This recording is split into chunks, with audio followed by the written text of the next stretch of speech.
Hey guys, it's Q&A Tuesday.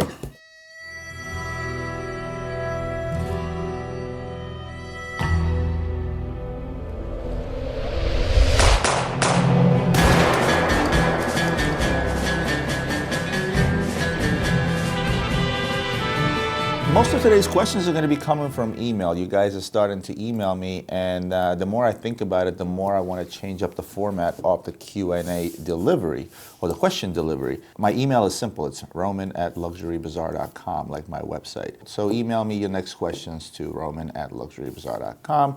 Speaking of which, this question comes from Geoff. Dear Roman, hope you're incredibly well. Thank you. Please keep up the excellent work on your fantastic channel. I'm originally from Scotland, but I have lived in Singapore for over 5 years now. Funny, my boss's boss, when I used to work at Deutsche Bank, was from Scotland. And he kind of spoke English, but he didn't speak English. Every time he would come stateside and speak with me, I would ask him to slow down tremendously so I can understand most of what he's saying. But anyway, I live in Singapore now for over 5 years. We're currently seeing an economic effect of the coronavirus firsthand. Hit retail, hospitality, and F&B. Most venues are seeing, at the very least, a 20% drop in sales. People are staying home and not spending. The virus is truly affecting the economy here in Singapore, and I can only imagine how Hong Kong residents are dealing with the effects of the virus, having already faced a dip in the economy from the ongoing protests. As you have also previously discussed, the luxury market was the first to get hit during 2008 in recession. So my question is, if Asian dealers start to drop prices on Chrono24 or eBay, for example, to help increase sales turnover, do you think that global watch pre-owned prices will be affected in the coming weeks and months? Thanks as always, GF. Yeah, I mean, you answered your own question there. Of course, it's going to be affected. I'll tell you how it's affecting us, right? So the three major Hong Kong trade shows that I'll talk about that we do in a year there, that's the big jewelry show paired up with the small watch show. That usually makes up, at the very least, 10 to 15% of our overall wholesale revenue, right? And profits in turn, of course.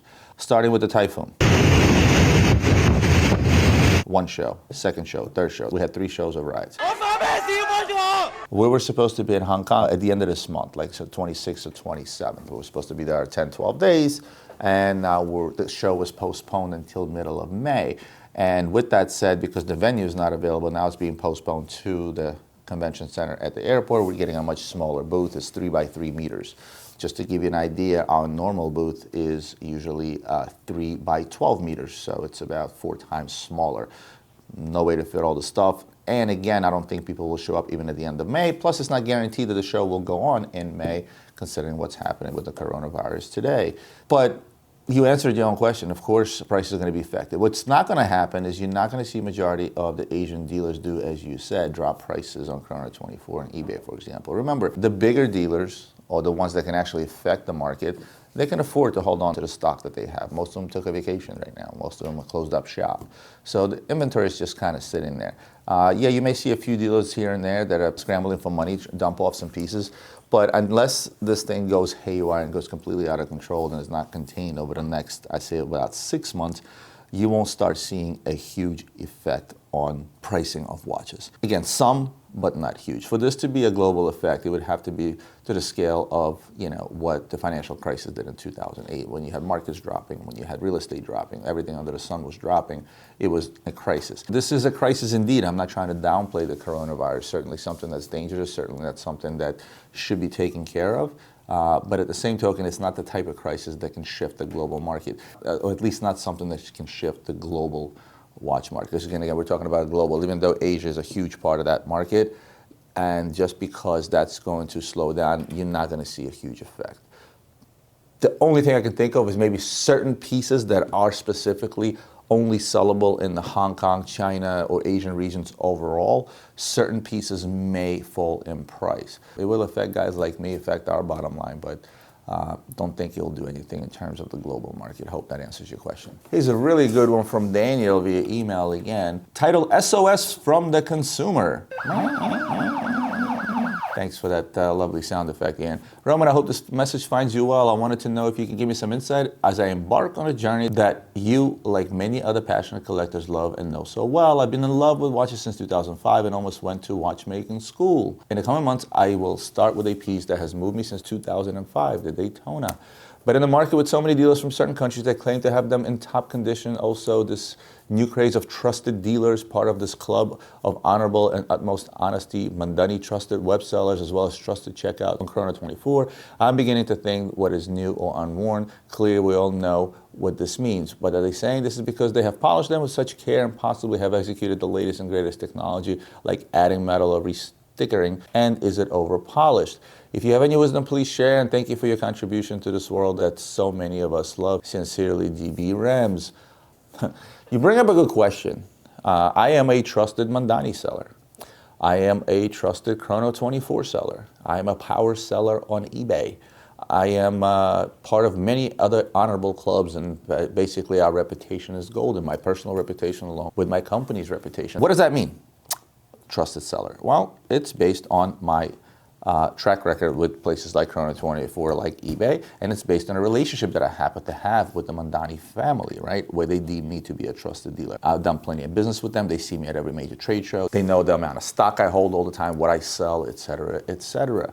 Again, none of that stuff can stop any dealer, trusted or not, from doing what you're doing by polishing up a watch, try to pass off something as if it was brand new when it really wasn't, not telling you the whole story about the watch being over-polished. Well, over-polished, you could tell. I mean, anybody can tell if a watch is over-polished, right?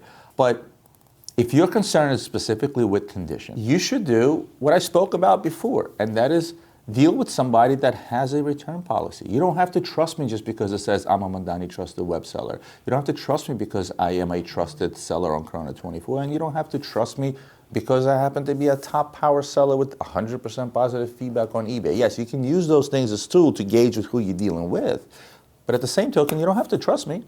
You simply buy something that you buy from someone that has a return policy. We have a 7-day, no questions asked return policy. I don't care if your cat doesn't like the watch. So if you buy something from me, do your due diligence right there and then. A pre-owned watch is subject to opinion, right? So I know a lot of sellers that sell pre-owned watches as they come in. Scratched up, beat up, whatever it is, what you get, what you see is what you get. This is how I sell them. We choose to service our watches, polish our watches, because I want the product to be presentable to a consumer who receives it, therefore decreasing my chances of a return, right? While at the same time, I warranty this stuff. So I want to make sure the watch is going to be working for years to come for you. Plus, no matter what, you know, a watch that breaks after a short amount of time that you sell to someone, whether it was new or used, leaves a bad taste in the consumer's mouth, right? So these are all the things that we do as a company. We've grown to this level, you know, over time, right? But again, you don't have to trust me or any other Mandani trusted web seller or anybody else that's out there. Buy from somebody that has a return policy. Chrono 24 covers you.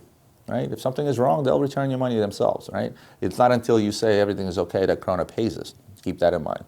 eBay, same thing. You pay with PayPal, you're covered. You pay with a credit card, you're covered. But most and foremost, use those things as gauges to sort of shed a little bit of light into someone that you're dealing with. Because believe it or not, it's not very easy to become a trusted seller on Chrono 24. It's not very easy to become a power seller on eBay.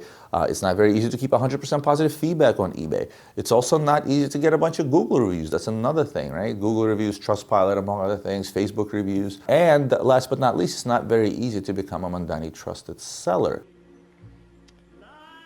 Can I trust you? So all those things will show you that you're dealing with a reputable individual, but even then, you can still cover yourself by saying, hey, got a return policy? No problem. I'm a little concerned with conditions. I'm a little bit picky, and I get clients like this, right? I want to make sure that what I get, I'm fully satisfied with, and if I'm not, I can return it, no questions asked. Hope that sheds a little bit of light on what you asked. Next question comes from Rob.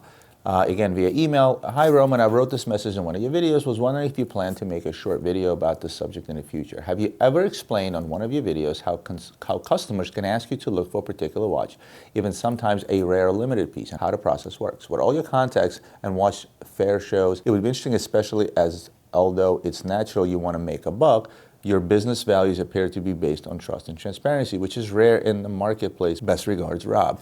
What you're asking here is, how do I sell something I don't have, whether it's rare or limited or just a regular watch?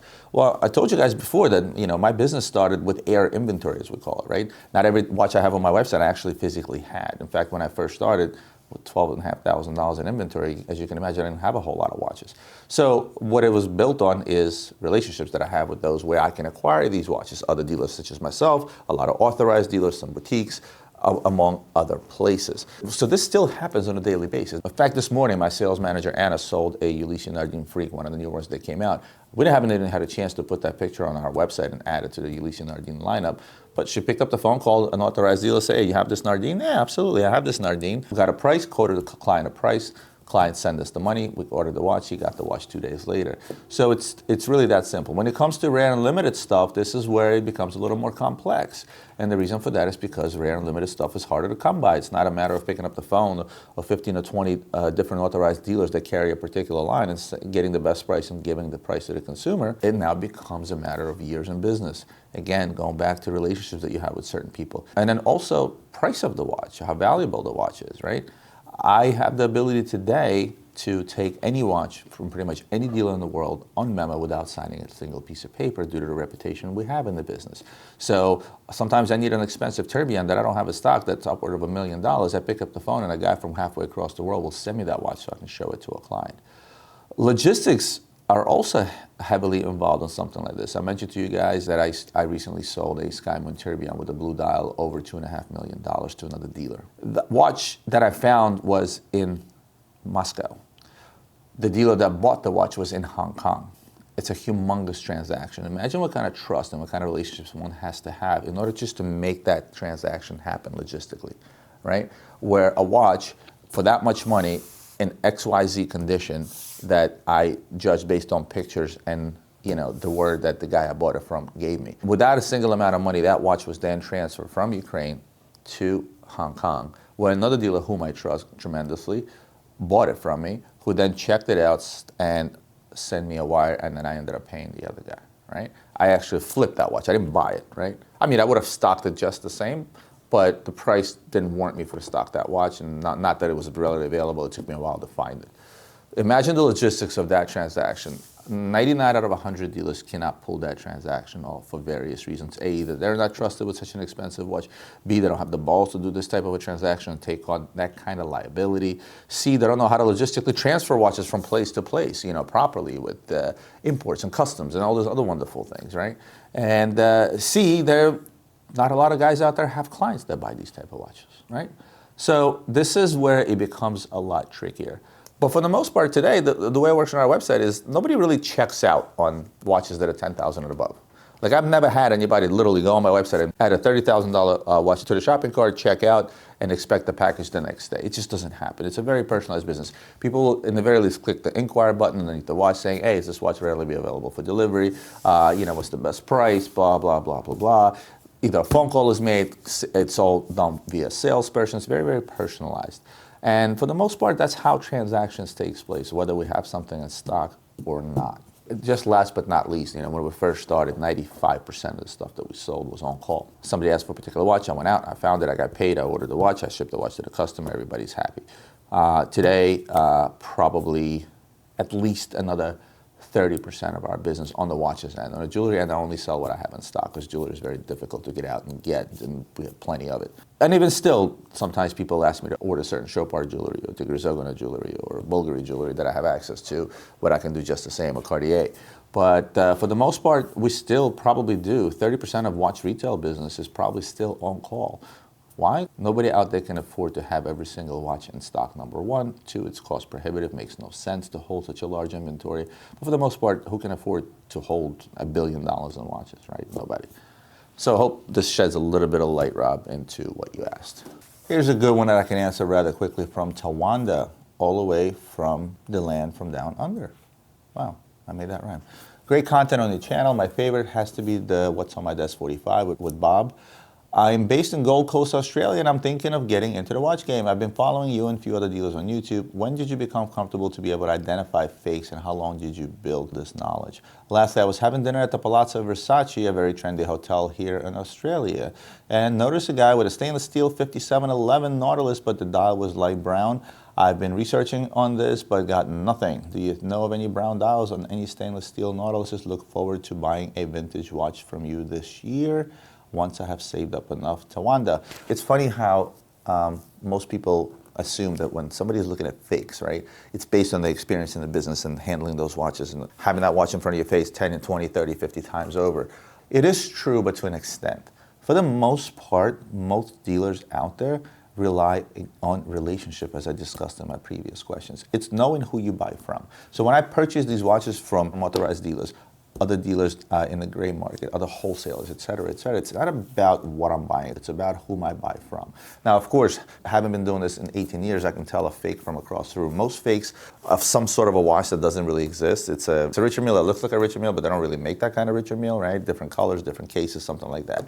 But the guys that really do a good job of knocking off watches maliciously, right, and trying to sell them off as real watches, that's the stuff you got to watch out for. There's some stuff that's being done right now where half the parts are authentic. Some of the other parts are made with CNC machine to the exact replica of a real watch, where they take a real watch, they literally copy all those parts over, and they make a watch that can fool even the seasoned professional. So just because I've been doing this for 18 years, if somebody comes across and actually is one of those malicious guys that makes fake watches for the purpose of selling them off as new, even I can be fooled. Anybody can be fooled. That's why I always say the same thing. When in doubt, know who you're buying from. And in our business, 99% of the time, it's not about what I'm buying, it's who I'm buying it from. And that's how we deal with fake for the most of the part. So, yeah, know who you're buying from. And as far as the 5711 Nautilus with a light brown dial, that's not, most likely it was not a 5711. It was most likely the original Gerald Genta 3700 Patek, which is exactly the same size, with a dial that turned brown, otherwise known as tropical dial, over time. A lot of vintage pieces you'll notice out there from Royal Oaks to Rolexes to Pateks. Tropical dial is a terminology that vintage dealers came up with. If you Google Patek 3700 tropical dial, you'll see a bunch of those watches come up. And that is most likely what that particular gentleman was wearing. It's a hell of a watch, 100 gram plus for a good example of one of those. So 100 gram plus for a good example of one of those, believe it or not. Okay, so I'm going to mention this next question, but it's more the same of the other question where I talked about the coronavirus. And this gentleman doesn't want me to use his last name or YouTube screen name, but he says, you might have seen me in the comments on YouTube. My screen name is blah, blah, blah. I came up with the suggestion, the Sharf Report, and I am a big fan. Your style, tone, and common sense make your videos fun to watch. Well, thank you very much, Anonymous. Question for your future videos. And that is, with the protests first and the coronavirus, what is the impact of the watch world with everything that is happening in Hong Kong? I heard that a couple of brands have been hit hard in scaling down production and staff.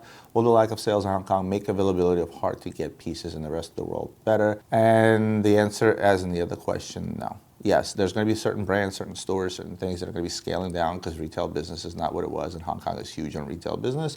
But as I said in the other question, you're not going to see availability of hard-to-get pieces in the rest of the world get better just because it's just that those hard-to-get pieces are hard to get, and this is not a global issue as of yet, and hopefully will not be.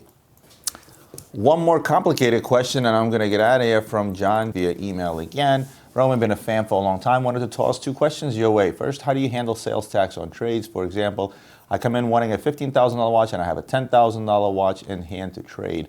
I'm going to end up paying sales tax on the whole $15,000 on a new watch, or am I only liable for tax on a $5,000 difference? Also, do you collect out-of-state sales tax?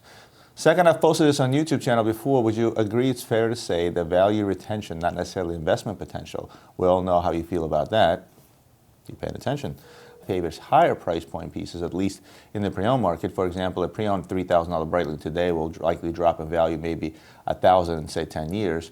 That's an approximate 60% depreciation compared to even, say, a pre-owned $20,000 gold IWC perpetual calendar.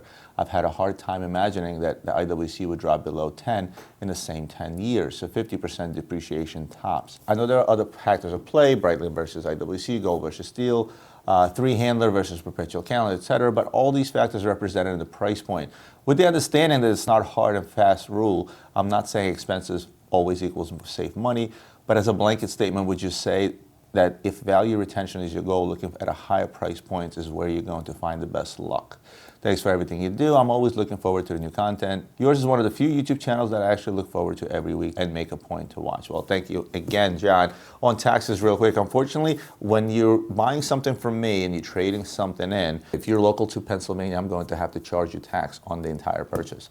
Because in reality, what I'm doing is I'm selling you a $15,000 watch and I'm buying a $10,000 watch back from you. So you would be liable on the entire purchase of $15,000 in your point. Also, do you collect out-of-state sales tax? As of right now, we don't, because anything I ship out of state, I'm not liable to collect taxes. However, with the new laws that certain states have passed of collecting taxes on the internet, in about 1 to 2 years' time, you're going to see a huge change in that, and pretty much every internet transaction is going to be charged sales tax regardless of which state you send it to. If I send that to Utah, then Utah will get the Utah sales tax from me, and I'm going to have to collect that. There's already software in place that we're actually implementing. It should go live in the next 2 weeks that keeps track of how much you've sold to a different state. So it's not like you have to hit a certain threshold, and those thresholds are huge. So odds are I still will not be charging a whole lot of out-of-state taxes, because I would literally have to hit a threshold in each individual state, and that threshold is different per state. Not all states are involved just yet. So it's going to be a cluster, for lack of a better word, over the next couple of years until it all kind of comes into play, but we do play by the rules. The last thing I want to do is have Uncle Sam or local tax officers knocking on my door. You know, you can actually Google that information in regards to sales tax being collected online, and you'll get an idea of how all that works. As far as value retention, this is a difficult question. I got to be honest with you. The way you put the examples that you put, it does make sense. And obviously, as you said, Breitling versus IWC, gold versus not gold, et cetera, et cetera. It is not always the case. There's really no rhyme or reason. There are $3,000 watches out there that can continually retain their value. Let's say a $3,000 old Rolex Datejust. It'll always be $3,000 and maybe even more, right? You can even appreciate in value. At the same token, you can buy $20,000 watches that drop down to cents on a dollar. It's all depending on what's going on in the market at any given moment and what's going on with the companies themselves. I feel like that you can't just look at percentages, you can also look at dollar amounts, right? If you bought a $5,000 watch and that watch even depreciated down to $2,000, you lost $3,000. Percentage-wise, you lost 60%. It's a huge hit, but money-wise, you only took a $3,000 hit. Now, take another watch, let's say a gold offshore that you may have paid $60,000 for, and that dropped down to $50,000. You lost roughly about 15%, maybe 16%, right? But you lost $10,000. What's worse, right? And this is the kind of question one always asks himself, and there's really no answer to that. I think that there can never be a formula for buying a higher-end watch versus a lower-end watch, or a particular brand versus another brand, because brands get hot, brands get cold. Gold gets hot, gold gets cold. Knife goes in, guts come out. Particular functions, particular complications. You know, it used to be that everybody and their mother cared for a tourbillon. Right now, there's so many cheap tourbillons out there. You can pick up certain tourbillons from certain brands for pennies on a dollar, right? And it's still a tourbillon, one of the most highest complications in horology today. Same with minute repeaters, right? You also have to look at what's going on with the companies, right? How hot is the brand? When I was first starting out, I couldn't give away an offshore, you know what I mean? Nobody wanted them. There was big clunky watches nobody cared for. I sold stainless steel offshores for $6,500, right? Wish I had some of those now, right? But Richard Mille, when it first came out of the gate, RM11s, I was selling 40 off. Used ones, 50 off, right? Now, you know, they're selling at 50% over its retail value. So there's no rhyme or reason. It's how hot the market is. Ulysse Nardin used to be, and Breguet used to be the hottest thing in the Russian market. Then the Russian market died, and so did the brands. And then brands started doing things like, oh, when things are not good, they start putting out closeouts. All of a sudden, these guys put out closeouts, or they cheapen their brand by making cheaper models within the same lineup. All of a sudden, there goes the value. Frank Villa is a great example. Great watchmaker, made wonderful timepieces during the time where the Russian market was hot. It was making its $300,000 watches that were selling like hotcakes. Then Frank Villa died. Completely died. They revamped the brand. They repriced their entire line by 50%. What does that do to the value of the other watches? Then the retail price becomes completely irrelevant. It's just easier to say what I always say: watches are not an investment, but an expensive choice. Because if you start trying to calculate and figure out in your head what's the best formula in terms of value retention on particular watches, even though it's still a losing proposition most of the time, you're going to go crazy because there's just too much going on. Nobody here can sit here and tell me right now that, you know, 3 years from now, you're not going to lose monies on Richard Mille, considering they're selling at double their retail value right now. You don't know what's going to happen 5 years from now. They may become completely unpopular. There'll be other 5 new Richard Mille-like brands that will take over the market. And guess what? AP and Richard Mille will be in the shit. And all of a sudden, your logic goes out the window. So, as I always say, buy what you like first and foremost. Don't make yourself crazy with calculations such as this. Yes, what you said makes sense. But I can give you 10 arguments against that will make it not make sense right away. So, you said it. Buy what you like first and foremost. Don't worry about the retention, resale value, or investment value on these watches. Enjoy your watch and wear them in good health. Be happy with just that. Hope that sheds a little bit of light on what you asked, John. Well, guys, that's it for me for today. I hope you enjoyed today's episode. As always, hit the like button. Hit the subscribe button if you're not subscribed, and a notification bell so you know when my videos come out, even though you know I am committed to putting out a video every Tuesday and Thursday, so you can always count to look for a video on those days from us. Last but not least, share this video with your friends. This is what helps spread the word and help my channel grow, and I'll see you guys next Tuesday.